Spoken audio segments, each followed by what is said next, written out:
Salut à tous, c'est Niali et aujourd'hui on se retrouve pour l'achat manga de septembre après quelques temps d'absence parce que j'étais en période de déménagement. Donc voilà, nouveau décor, nouvelle vie, on verra bien ce que ça donne. Du coup c'est parti, je vais vous présenter ça par maison d'édition. Tout d'abord, on commence avec le saint graal de cet achat qui est Tokyo Revengers, le tome 14. Tokyo Revengers, c'est quoi? C'est mon shonen préféré. Moi, fan de shoujo, qui ai du mal avec les shonen, un shonen de baston qui est à la première place, c'est plutôt étonnant. Ce manga est un énorme coup de cœur, je comprends totalement la hype qu'il y a autour. Je le recommande sans cesse, même si je l'ai découvert avant l'anime et donc à la sortie du premier tome, lorsque Ultimate Manga m'a offert le tome 1 pour mon anniversaire. C'était un manga qui ne me tentait pas du tout et pourtant, il est là. Certes, Tokyo Revengers c'est de la baston, mais pas que. Il y a aussi beaucoup d'émotions, d'amour, d'amitié et surtout des persos super badass et des crushs partout. Alors pour moi, mes deux personnages préférés de cette licence, c'est évidemment Baji et Shifuyu que je trouve juste adorables. Après, je comprends que certains n'osent pas se lancer pour plusieurs raisons. Déjà à cause de la hype, parce que quand on parle trop d'un manga, ça peut dégoûter. Mais franchement, je le recommande quand même. You, si tu passes par là, achète-le. On continue sur Glénat avec le tome 4 de 100 jours avant ta mort. Une série surprenante, je ne pensais pas du tout que le manga allait prendre cette direction, et j'avoue que j'ai été un petit peu déçue avec le tome 1. Je m'attendais à quelque chose de très dark, direct, sombre et mélancolique, et au final c'est plutôt tourné vers le joyeux, enfantin et tout ça, mais ça s'améliore de tome en tome et ça commence enfin à devenir un petit peu plus sombre et on est plongé dans les pensées des personnages et je pense que ça va devenir une très bonne série.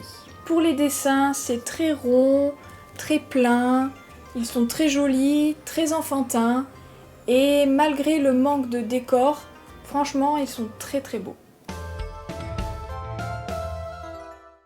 Et on poursuit avec Akata, le seul tome que j'ai acheté ce mois-ci, c'est A Sign of Affection, le tome 3. Comme le manga précédent, le premier tome m'a laissé dubitative. Il y a une énorme hype autour de ce manga et j'en attendais énormément. Et au final, ce tome 1 était très très classique. Ça cassait pas trois pattes à un canard comme on dit. C'était mignon, mais j'avais pas eu le coup de cœur ultime. Par contre, concernant le tome 2, j'ai littéralement fondu. Il était hyper mignon et franchement, je me retrouvais à tourner les pages en faisant des petites grimaces en faisant oh. Donc franchement, le deuxième tome, énorme coup de cœur. Donc j'espère que le tome 3 sera du même level et que la série va aller en s'améliorant car elle peut vraiment devenir un de mes shoujo préférés. On poursuit avec Yoon et le tome 9 de Beastars. Alors comme vous le voyez, je ne suis clairement pas à jour puisqu'il y a actuellement 18 tomes. Et je n'en ai lu que 6. Donc j'ai le 7, 8 et 9 dans ma palle, mais c'est une série que j'ai beaucoup appréciée et dont j'en entends que du bien. Donc très hâte de continuer. Beastars, c'est quoi? C'est une critique de la société, mais à la place d'avoir des humains, nous avons des animaux. Alors des carnivores et des herbivores qui représentent deux parties de la population. Les carnivores n'ont pas le droit de manger les herbivores et du coup forcément il y arrive qu'il y ait des crimes. Et donc on va suivre ces petites enquêtes dans un lycée où le loup est le personnage principal et où il peut être accusé parfois à tort et à travers d'être un criminel. Et oui, car on va plutôt accuser un loup plutôt qu'un petit lapinou sans défense.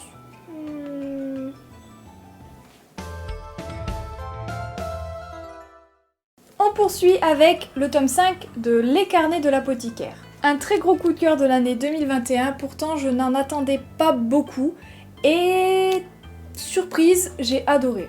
Si vous aimez les époques impériales avec des concubines, des personnages mystérieux et super intelligents et une bonne grosse dose d'enquête, franchement, vous allez adorer. Il y a de fortes chances qu'il se retrouve dans le top 5 de cette année. On passe passe maintenant à Soleil Manga avec This Teacher Is Mine, le tome 12, qui se trouve être le dernier tome. Un chouette petit shoujo, tout mignon mais pas très original. Pourtant, franchement, pour moi, il fait son taf. Une romance entre une élève et son professeur, comment vous dire, que j'adore. Lorsqu'il y a une différence d'âge, forcément, j'achète. Je sais pas pourquoi, mais en manga, je trouve que ça rend toujours bien. Du style Takane Hana, ou My Teacher My Love, ou Après la pluie. Franchement, c'est un type d'histoire que j'aime. Du coup, j'ai le tome 11 qui attend dans ma palle depuis sa sortie, que je dois lire en commun avec la petite Black Yuki, donc j'ai vraiment très hâte de me plonger et de terminer cette histoire, parce que bon, il faut l'avouer que 12 tomes, quand même, c'est un petit peu long pour ce genre d'histoire. On poursuit avec encore un dernier tome, qui se trouve être le tome 5 de Double Mi. Il faut l'avouer, je n'aime pas trop ce manga. Vous allez dire, bah ouais, mais pourquoi tu l'achètes? Bah en fait, comme c'était qu'en 5 tomes, que j'avais déjà lu les 4 premiers, en me forçant, je me suis dit, bon, il en reste un, on va essayer de le terminer. Alors je sais pas du tout ce que ça va donner, mais vu mon amour pour les 4 premiers tomes, j'ai, je l'avoue, assez peur. Donc on verra si cette fin remonte un peu le niveau, ou si ça reste un flop pour moi. Du coup, nous allons passer à un achat qui n'est pas un achat, puisqu'il s'agit de l'offre Kazé, où on nous a offert un tome 1 au choix parmi une liste. Comme on avait déjà tout, il restait que le petit Haikyuu. Et ben je l'ai pris, voilà. Pas grand chose à dire dessus, puisque je ne connais pas du tout, j'ai du mal avec les mangas de sport, mais je me suis dit que c'était l'occasion de l'essayer, et que si vraiment ça me plaisait, je pouvais toujours me regarder l'anime. Nous passons donc maintenant au manga de chez Kana avec le tome 11 de Moriarty de la collection Dark Kana. Un manga très intelligent, mystérieux, avec des personnages hauts en couleur et des dessins juste magnifiques. Un manga qui nous rend la perception du bien et du mal assez floue, on ne sait plus quoi penser, un coup on est avec les Moriarty, un coup on est avec les Sherlock, et pourtant, on sait pas. Moi personnellement, j'adore le héros, mais il fait plutôt partie du mal logiquement. Et pourtant, on sait pas pourquoi, mais on l'adore. En tout cas, avec ce seinen, vous en aurez pour votre argent, car ils sont très fournis. Franchement, je dois mettre au moins 1h30 par tome. Et honnêtement, l'histoire est top. J'ai donc les tomes 10 et 11 à lire avec ma petite Liu. Et franchement, je sens qu'on va encore se régaler et qu'on aura de quoi papoter. On poursuit avec mes deux petits achats d'occasion. J'ai trouvé les tomes 4 et 5 de Jardin Secret à 4€ le tome. Du coup, je me suis dit que c'était l'occasion de me lancer dans cette super série. En tout cas, je pense qu'elle va me plaire. J'en ai vu que du positif, je suis fan de shoujo, et franchement, ça a l'air mignon, il y a des fleurs, les couvertures sont jolies. Il me manque plus qu'à trouver les 3 premiers tomes d'occasion, ou au pire, je les prendrai en neuf, et je pourrai me lancer. On poursuit avec les Kana de la collection Life. Alors j'ai tout d'abord pris le tome 4 de Hand. Pareil, pas trop de choses à dire puisque j'ai les 3 premiers encore dans ma palle. C'est pas trop ma faute on va dire parce que j'ai vraiment une palle énorme et c'est compliqué de choisir quoi lire. Donc voilà, je crois que j'ai à peu près 200 tomes. Mais il va falloir que je remédie à tout ça. J'en ai entendu du bien comme du mal. Donc franchement je ne sais pas quel va être mon avis, mais j'espère quand même au moins aimer un petit peu. Voilà, on verra. On poursuit avec le tome 1 de Entre les lignes, toujours chez Kana Life, voilà. Pareil pour celui-là, je ne sais pas du tout quoi en dire. J'étais dans le magasin, je l'ai vu, il m'a vu, on s'est regardé et je l'ai pris. Voilà. Donc à voir si j'accroche. On passe à une de mes maisons d'édition chouchou, c'est-à-dire Vega Édition. Tout d'abord, on parle bien du tome 6 de Deep Sea Aquarium Magmel, avec ses magnifiques couvertures et ses titres tout petits, tout minuscules qu'on ne voit pas. J'avoue qu'en temps normal, j'aime bien quand on voit le titre, déjà on le repère vite dans le magasin, Mais avec celui-là, ça ne me gêne pas trop, déjà parce que les couvertures sont juste sublimes, et en plus, comme on sait que ça parle d'aquarium, de poissons, et que les couvertures sont, je trouve, assez explicites, on le repère de loin, et j'ai jamais eu de problème pour le trouver. Ensuite, petite déception, car Vega avait annoncé une petite offre où ils offraient des petites images cartonnées des couvertures. Et quand je suis allée acheter mon manga, ils en avaient pas du tout entendu parler et je les ai pas eus. Donc c'était un petit peu la frustration du jour, voilà. Ensuite, concernant ce manga, si vous aimez les poissons, que vous aimez apprendre des choses, franchement vous allez beaucoup aimer. C'est une petite tranche de vie d'un jeune homme qui se trouve être passionné des poissons abyssaux, qui va se retrouver à travailler dans un aquarium en tant que balayeur, mais vu ses connaissances extrêmes, il va vite se faire remarquer par ses supérieurs. Donc franchement, si ça vous intéresse et que vous adorez les dessins magnifiques parce que certaines planches sont à couper le souffle, vous pouvez y aller les yeux fermés. Toujours chez Vega, mon petit chouchou, comme vous le savez, Le bateau de Thésée, tome 9. Ah, mon thriller préféré.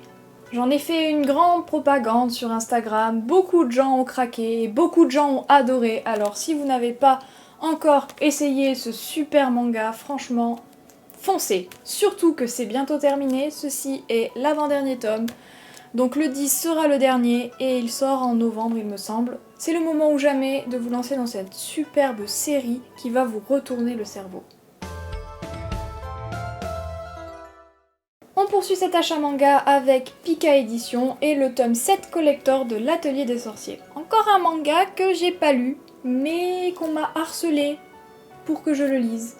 Donc, j'ai aucun tome à part celui-là et le 5 collector aussi, car je me suis dit que j'allais enfin me lancer dedans, sauf que je suis une personne qui adore avoir les collectors, je sais pas pourquoi, sinon ça me stresse. Et donc je suis à la recherche des autres, mais avec tous les spéculateurs qu'il y a en ce moment, ça va prendre un peu de temps, je pense.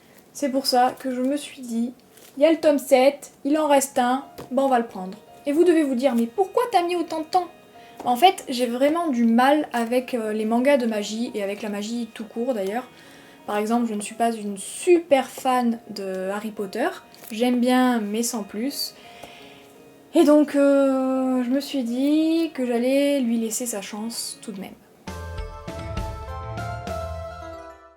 Et nous ne pouvons pas faire un achat manga sans au moins un tome d'un yaoi, on est d'accord. Donc voilà, Comment défier le destin, donc un petit one-shot chez Anna Édition, qui franchement me fait de l'œil depuis un moment, car j'ai déjà lu le spin-off Le fil du destin il me semble, et comme vous le voyez à la couverture, ça se voit tout de suite que c'est le même auteur. Donc je vous mets mon petit post avec mon petit avis sur le one-shot parallèle de cette série. Si vous voulez le lire, n'hésitez pas à mettre sur pause. En tout cas, je pense qu'il va me plaire car les dessins sont jolis et dans mes souvenirs, le spin-off était plutôt mignon avec des petites scènes, il faut l'avouer, osées. Mais généralement, on a l'habitude quand on lit un petit peu de yaoi.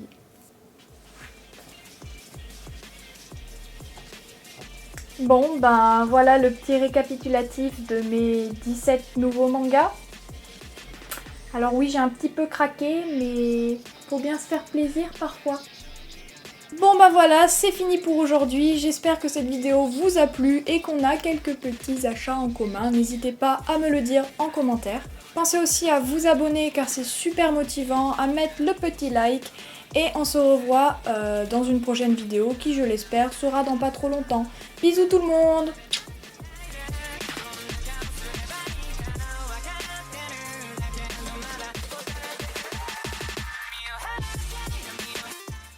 Oh, il a fait un flop. Oh, c'est tirant. Oh pardon, c'était le lapin.